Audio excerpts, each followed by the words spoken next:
This case is dreadfully tragic. A man brutally murdered his wife by hitting her repeatedly with a baseball bat. Then, 2 weeks later, he suffocated his 2 young stepsons. But his murdering streak did not end until 4 weeks later when he drowned his 2 little girls in a bathtub. Why did he do it? And why did he keep the bodies in the back of his van for weeks after he killed them?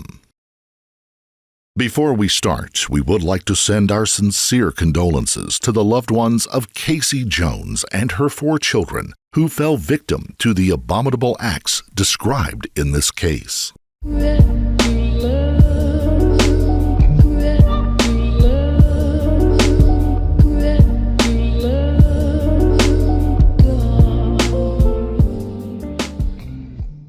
Welcome to Summerfield, a small unincorporated community located in Marion County in Central Florida. Meet 32-year-old Casei Jones and her 4 children, 10-year-old Cameron Bowers, 5-year-old Preston Bowers, 2-year-old Mercalli Jones, and 1-year-old Ayana Jones. She was a very caring and thoughtful woman, the type of person who would give a complete stranger the shirt off her back. She loved caring for animals, especially dogs, as a veterinary technician and groomer up until back problems forced her to become a stay-at-home mom. But most of all, Casei was a devoted mother and wife who always put her family first.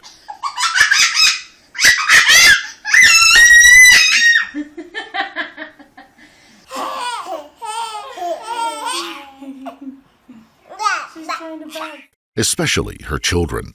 Her social media pages were filled with images and videos that portrayed a big, happy family. No one could have predicted what would come to pass during the fateful summer of 2019. During that summer, the children spent time with extended family, the little girls with Casey's mother, Nikki Jones, and the boys with their biological father, Richard Bowers, Casey's ex-husband. It was on August 1st when Nikki received an unexpected message from Casei asking if she could watch the girls, Mercalli and Ayana, for a few days. Nikki thought it was odd when Michael showed up to drop the girls off instead of Casei, but didn't think too much of it at the time. A few days later, Nikki received another message from Casei stating that she was sick and asked if Nikki could hold on to the girls for a little longer. She had the 2 girls for 2 weeks before Michael showed up to take the girls home. During the time that she had Mercalli and Ayana, Nikki received no messages from Casei other than asking her to watch the kids for a bit longer. This was unlike Casei, who would normally check up with the children quite frequently whenever they were in someone else's care. Still, nothing about the girls or Michael's behavior gave off any indication that something was wrong. More time went by, and the boys' birthdays passed without Nikki or her other 2 daughters, Sarah or Brandy Gilbert, receiving a single phone call or message from Casei, which was not like her at all. She usually made a big deal over the children's birthdays and always included her extended family in the celebrations. On September 14, 2019, Nikki, Sarah, and Brandy realized that weeks had passed since anyone had actually heard from or seen Casei. In addition, Casei had not been active on her social media. Panicking, Nikki first thought that it was Michael that must have killed Casei, but Brandy and Sarah thought their mother was overreacting. They believed a more reasonable explanation that Michael was probably running from the law again, so Casey's family could be in hiding. Michael had been arrested multiple times in the past for burglary and grand theft. Back in 2015, Michael had gone into hiding after stealing money, a gun, and computer equipment from the Mount Dora Animal Hospital, where he and Casei worked as veterinary technicians. During that incident, Casei supported Michael financially when he fled to New Mexico to avoid being arrested, so no one in the family would have been surprised to hear that Michael was running from the law again. Still, Nikki was not convinced. Fearing for the safety of her daughter and grandchildren, she called the Marion County Sheriff's Office and asked for a well-being check on Casei. Deputy Chase King went by the Jones residence to check on the family, but the home was vacant and had recently been cleaned out by the landowner. King spoke with one of the Jones neighbors who said that he was asked by the property manager to accompany one of the maintenance employees over to the Jones house to investigate a strong and foul odor coming from the mobile home. The neighbors said that it smelled as if something had died in that house. Was there anything else out of the ordinary that you noticed? Just that plastic on the back. What plastic? It looked like it had plastic on the back of where the window is. Okay, like the windshield? Yeah, like the back glass. Was replaced with plastic, or there was just plastic over it? It looked like it had plastic right there.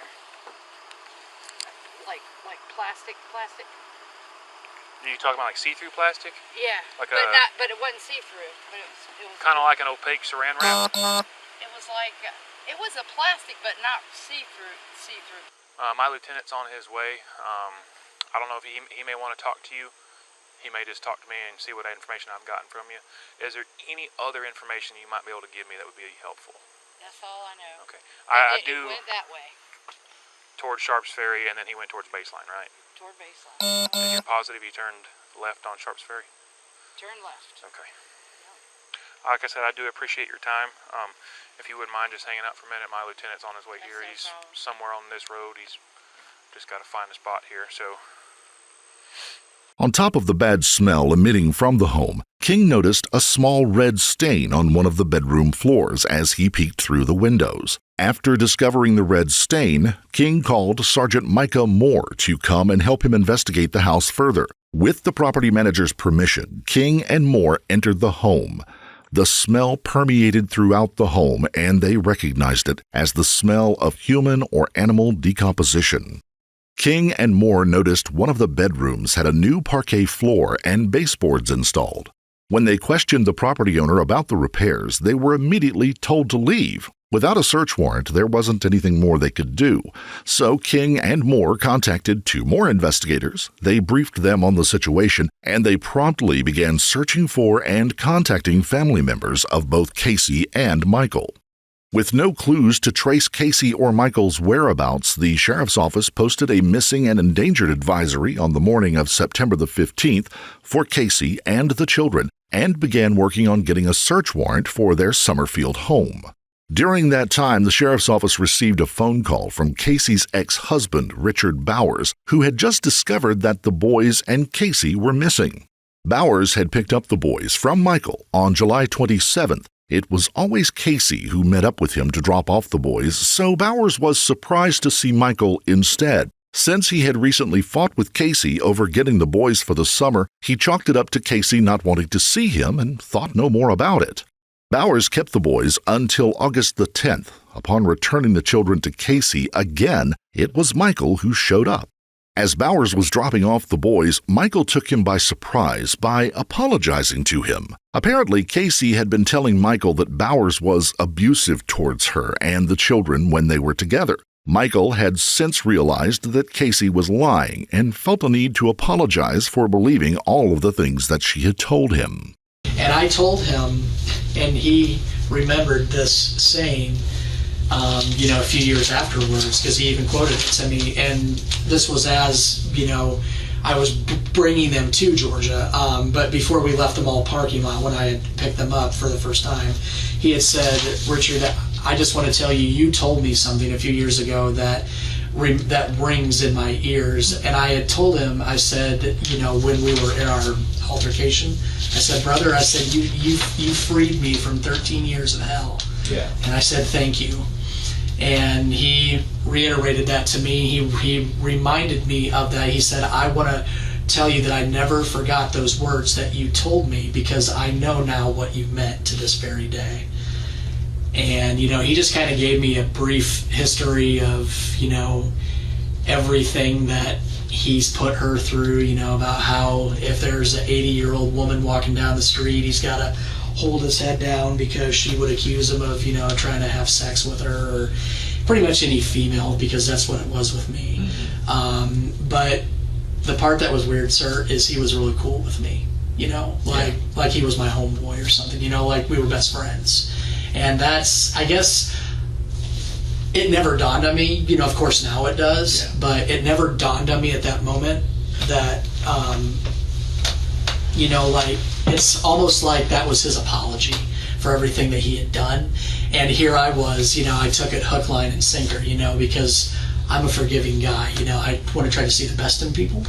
And I ate it up, and we even hugged. He shook my hand.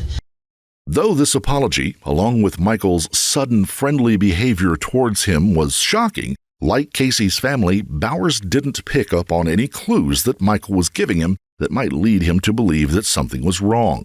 Bowers didn't realize anything was amiss until he saw the missing and endangered advisory for Casey and the 4 children on Facebook. That was when he called the Marion County Sheriff's Office. Hours later, Detective Bartlett discovered Michael Jones was involved in a single-vehicle crash in Georgia that same day. When police arrived on the scene, Michael immediately confessed to killing both Casey and the children. 41-year-old Michael Wayne Jones was arrested in Georgia in September of 2019 after a single-car crash. According to arrest documents, a deputy noticed a bad odor coming from the car, and when he asked Jones about it, Jones said his wife Casey's body was inside the vehicle.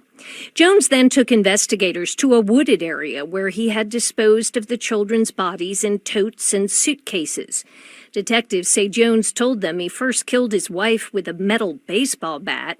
He then killed each child on different days and times by strangling or drowning them. Who is Michael Wayne Jones? We don't know all of the details of Michael's past. He was born in 1980 and grew up in Vermont. He lived with his mother and father until his father was sent to prison for reasons that were not disclosed. Eventually, his mother remarried, and Michael's stepfather turned out to be abusive. At some point during his childhood, Michael was the victim of sexual abuse, but we don't know by whom.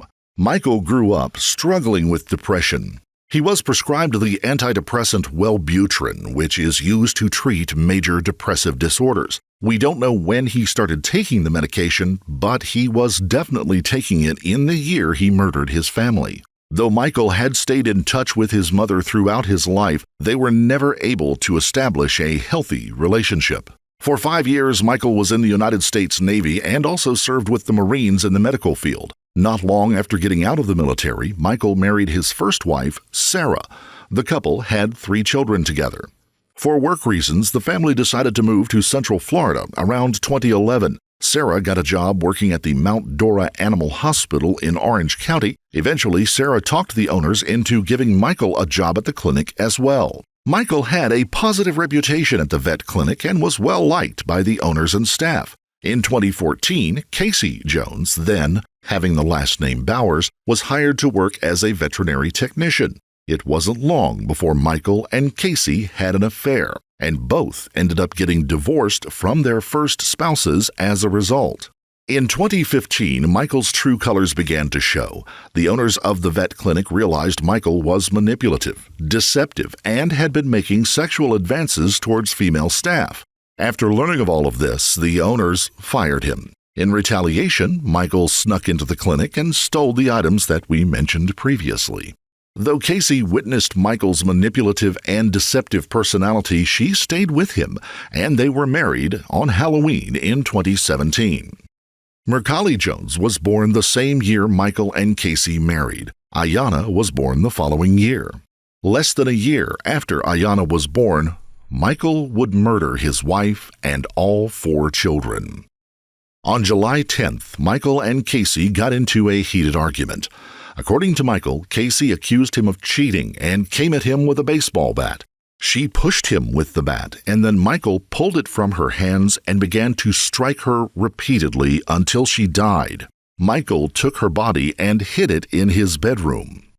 At some point, Michael made the decision to kill the boys, Cameron and Preston, after he got them back from their father. They returned home from their father's house on August the 10th. Between that day and August 22nd is when Michael murdered them. He targeted Cameron first, strangling him with his bare hands while holding him down with his knee against the boy's back. The following night, he went after Preston. Taking a zip tie, Michael tightened it around the young man's throat and waited for him to die. Michael would tell investigators that he chose to use a zip tie on Preston because his hands were sore from strangling Cameron the night before. On August the 28th, Michael decided to kill the two girls, his own children, as well. Filling up the bathtub, he took the girls one by one and held them under the water until they drowned. Michael placed all of the bodies in bags and totes and used cat litter to clean up. At this time, Michael was facing eviction and was going to be forced to move out at the end of August. He had to find a place to go quickly. During Labor Day weekend, Michael phoned his ex-wife, Sarah. He said that he and Casey had split up, and Casey took the children and went to her mother's house. To Michael's convenience, Sarah asked him to stay at her house in Jacksonville so that she didn't have to be alone during the upcoming Hurricane Dorian. Before heading to Jacksonville, Michael placed all of the bodies in the back of the van and then drove to Sarah's house. Michael stayed with Sarah until she received a phone call from the Marion County Sheriff's Office asking if she had seen Casey or Michael. Michael told her to tell the police that she had seen Casey and the children, and she obeyed. At that point, Michael realized it was time for him to leave and took off that afternoon and headed towards Georgia. So, obviously, you were staying with Sarah. Were you with her last night? I was up there, yes. Up there at her place? Yeah, up in Jacksonville. Is she staying in apartments? Yeah, she Okay. has apartments. Did you guys hear my phone call and stuff last night? What was the deal with all that?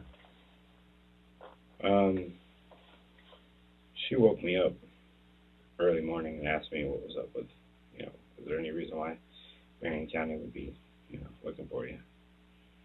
And then I just tried to spin stuff, and finally I said, let me just get on the road. So. Did you tell her what in the heck was going on? No. She told us that when you talked to me, or when she talked to me this morning, you were still there. Is that true? When she spoke to you on the phone, yeah, I was there. What was going on? Just trying to figure it out. You were trying to figure out what I had going on, and Yeah. okay. Did she talk to you? Did you tell her what to say to me, or? No, I one point she thought it was looking for just me, and so I said, if you've seen me or whatever, you've seen Casey, you've seen everybody, So yeah, I guess I did tell her. Okay, so basically, what was the deal with the McDonald's? McDonald's. She mentioned something about being at McDonald's. She met you at McDonald's on Friday or something to exchange the kids. Oh, that's usually a meetup spot. Okay, so that's your usual meetup Yeah. spot. We're going halfway. So, after that phone call, how long after that phone call do you leave? I don't think I left out of Jacksonville until like 3. Okay. Yeah. So you were there for a while. After I called her the first time, did you ever tell her exactly what was going on, or you just kind of, I gotta get out of here? Yeah, I just told her I gotta get out of here. Did you get out of there after I called the second time? Around that time, yeah, because she'd come back. She left the house and come back. And we talked about, she said, well, why'd you have me tell them this? And, they're calling me back. And I said, well, let me try and go deal with it. So. And you called me, right? I did call you. Why did you come?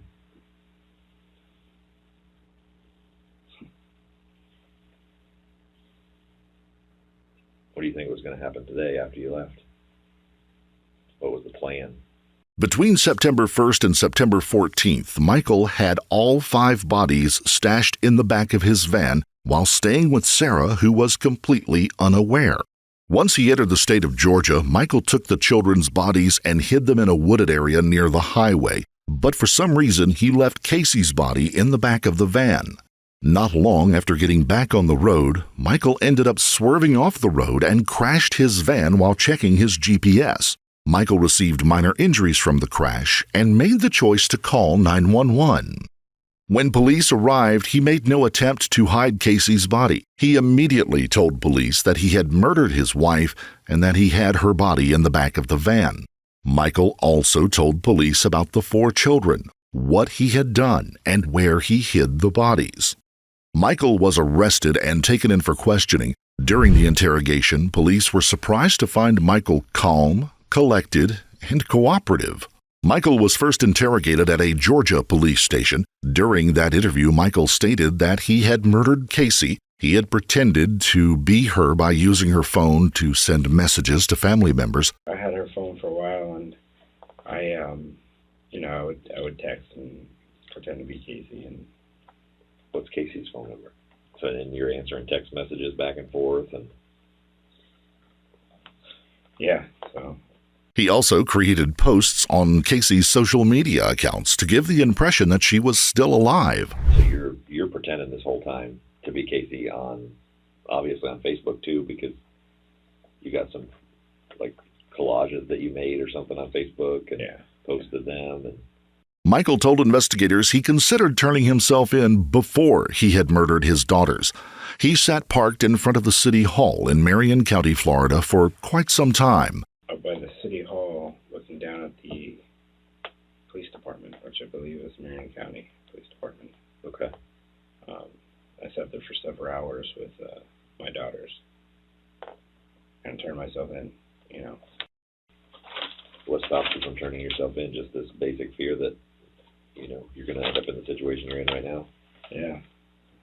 But in the end, he chose to take the girls' lives and tried to run. Once the police in Georgia were done with Michael, he was returned to Marion County, where he went through another interrogation. During this interrogation, investigators asked Michael if he had ever physically abused the children, which he denied. However, he mentioned that Cameron and Preston's biological father had. During our investigation, somebody mentioned some incidents that happened with the boys previously. Have there been any, issues where you disciplined the children or anything like that and it got out of hand? Mm-mm. How would you discipline the boys? Most of the time I would separate them, go to the room, but sometimes I'd spank them on the butt. Okay. Other than that, that was it. Would you ever spank them with anything besides your hand? No. Okay. Hell no. There was mention that the boys were disciplined. I don't know if it was a spanking or something. I know that when I was a kid, I'd get spanked with a belt. Yeah. Did you ever spank the kids with a belt? No. I've had that happen. No. No switch from the tree, nothing like that? No old school, none of that. It was just a hand. Somebody mentioned that maybe a clothes hanger? Nope. But that would have been something that happened when they were with their father. Tell me about that. A couple of years ago, he was investigated. He had the kids for the weekend. It was Halloween, around Halloween, and the boys came back in their costumes, and the oldest, Cameron, had a Batman costume, like a one-piece. And, he's autistic and he has trouble, putting, so it's like, hey, take this off. So I undid it, and as soon as I did, he was going pee, you need to go pee. So I hollered to his mother, and he had bruises all over his lower back. Really? Yeah, real bad. And it was investigated in Lake County. We lived in Eustis at the time, and they did investigations, and I told her she was going to, there was going to be an arrest made. It never happened. It kind of fell through the cracks. I'm not really sure exactly how, what went on with it, other than that I guess he got an attorney, and he said it might have happened on a bounce house or something like that. But okay, so that was all kind of pushed to the side and went away. Yeah. Throughout the interrogation process, Michael was asked why he murdered his wife and the children, especially his own little girls, Mercalli and Ayana. He said his relationship with Casei gradually became more and more hostile. What's you guys' relationship like? I mean, is this an ongoing thing where you guys are at each other like this, like fighting, or? It just got worse. Little things all the time with her. She would come at me, and we'd argue, and never really got physical. When Casei came at him with the bat and accused him of cheating, he just lost it. After murdering Casei, why did he decide to go after the children? Why didn't he just leave them with family members? Empty prescription bottles and alcohol containers in the home show that Michael could have been under the influence of drugs, alcohol, or both when he murdered any one or all of his victims. But he never claimed to be under the influence of either during his interrogations. The trial began on December 8, 2022, at the Marion County Judicial Center. Michael was tried for second-degree murder in the death of Casei and first-degree premeditated homicide for the death of the 4 children. Since he had admitted to murdering his family, his trial went directly to the penalty phase. Michael may spend the rest of his life in prison or may face the death penalty. True evil poked its head up here in Marion County. That's about the only best way to describe it. As a father, as a parent, it breaks my heart. As a sheriff, it angers me to no end. Now, as far as I'm concerned, as the sheriff of this county, underneath the jail ain't good enough. He has no right to walk the face of this earth. I hate to be him when he stands before the Lord. I have never been a fan of the death penalty, but to be very honest with you, these are those cases where I would much rather that happens than that he sits somewhere. On December 12th, the state attorney rested their case, stating that he wants Michael to receive the death penalty, and so do a few others.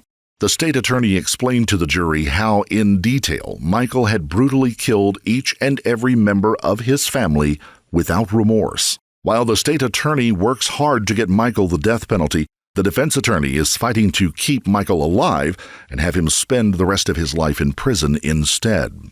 The defense is scheduled to make their case in January of next year. He plans on calling 18 witnesses to the stand to prove that Michael deserves life and that his actions were the result of years of trauma he had suffered as a child and later the multiple relationships that he had as an adult with dominating and abusing women. The defense is referring to Michael's actions as a freefall of psychotic chaos brought on by a lifetime of abuse. The defense also believes the jury should take into consideration the fact that Michael willingly confessed to the murders of Casei and the children and even provided the location of the bodies instead of trying to cover it up on the day that he was involved in that accident. After all, it was Michael who had called 911 after the car accident, knowing he still had his wife's body in the back of his van with the strong smell of decay emanating from it. In Florida, the National Coalition Against Domestic Violence says 37.9% of women and 29.3% of men experience domestic violence. According to the Florida Department of Children and Families, domestic violence cases were on the decline in 2018. However, the numbers began to rise again in 2019, the year Casei and her children were murdered. The lockdown during the COVID-19 pandemic caused the amount of domestic violence cases to rise even more during the following year. In 2019, the department had 105,298 documented cases of domestic violence, ranging from what would be considered simple stalking to criminal homicide. In 2020, the numbers went up to 106,615, which was the highest number of cases since 2017. The NCADV says 1 in 4 women and 1 in 9 men experience severe intimate partner physical violence. During his interrogation, Michael admitted that he murdered Casei after putting up with years of abuse from her. He couldn't take it anymore and lost it. But it's hard to know for sure if this is true, since he has a history of being deceptive and manipulative. Is he just trying to gain some sympathy? According to Casey's sister Sarah, Casei and her siblings grew up in a violent and unstable household. All 3 girls were physically abused by their mother. Sarah says that their traumatic childhood led all 3 girls to grow up with the ability to become vindictive and aggressive, and she wouldn't be surprised if Casei was abusive towards Michael if provoked. During Michael's interrogation in Georgia, a detective mentioned that one of Michael's employees had complained about the numerous calls and messages Michael constantly received at work from Casei. He said that you were getting phone calls all day long and text messages all day long from Casey and... Oh, that would be Phil, probably. Yeah. Yeah. No, I worked for him for a couple of years. No, Eric. Okay, so that was Eric's the new boss. Okay. Yeah.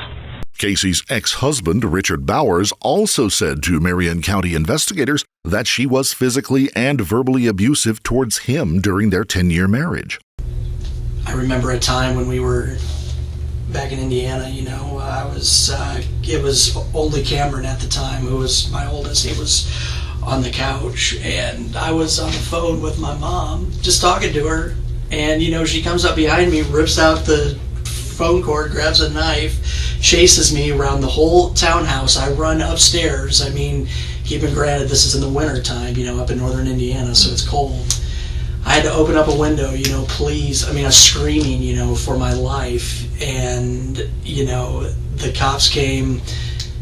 I remember one of the officers said, "Are you sure she's all right?" I said, "No, she's got, some issues." But, I mean, how much do you want to know? I mean, I could tell you everything, Though Casey was abusive towards him, the couple did not divorce until after the affair between Casey and Michael.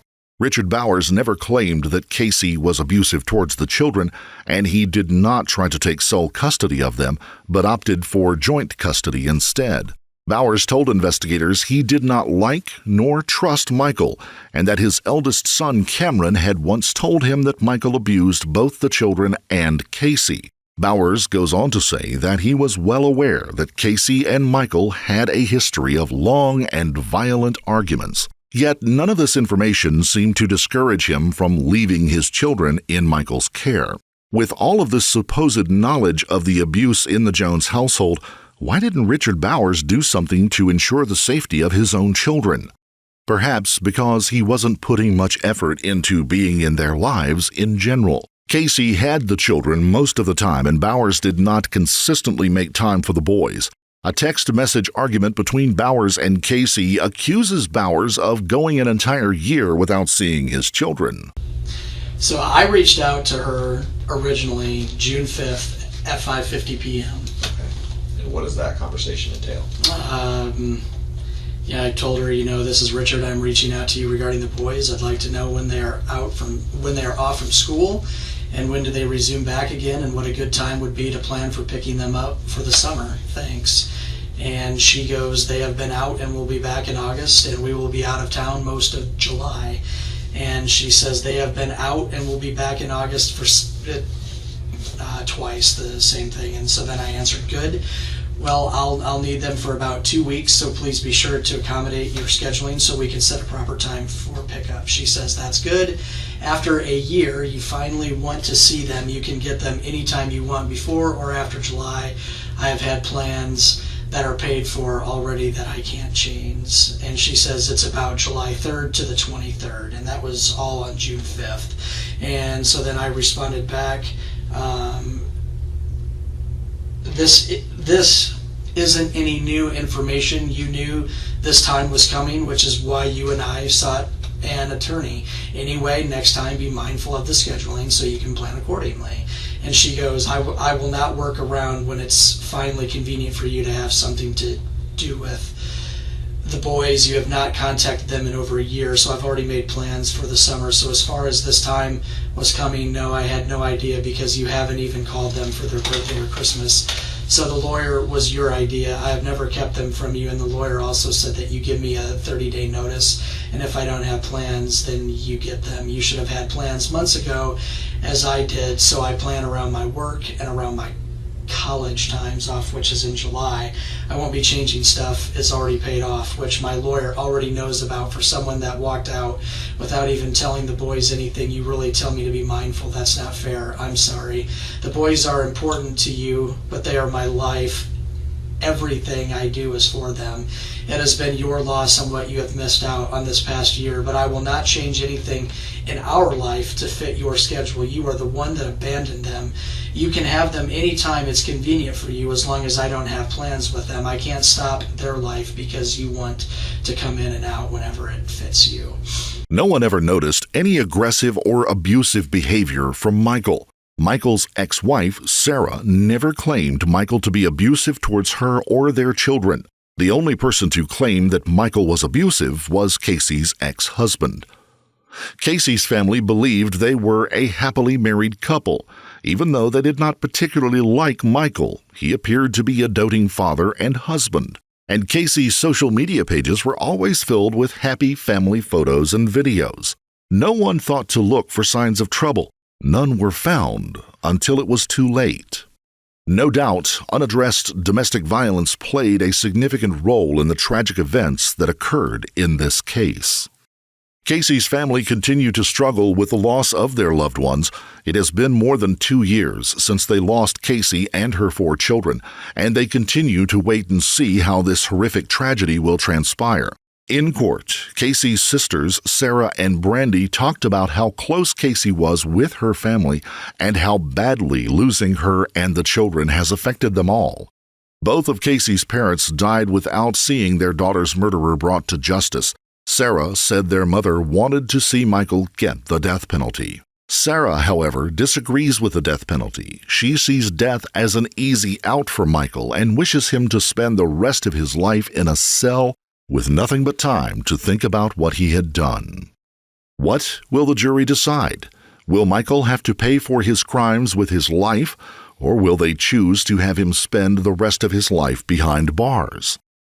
If you or someone you know is a victim of domestic violence, no matter the severity, contact the National Domestic Violence Hotline. They are available 24/7 by phone or chat to discuss domestic violence situations and help create a personalized safety plan. Call 1-800-799-SAFE 7233 or visit thehotline.org or a similar organization in your country. Help is waiting. Say hi to the camera. Say hi. Hi, baby. He likes the sound of the water.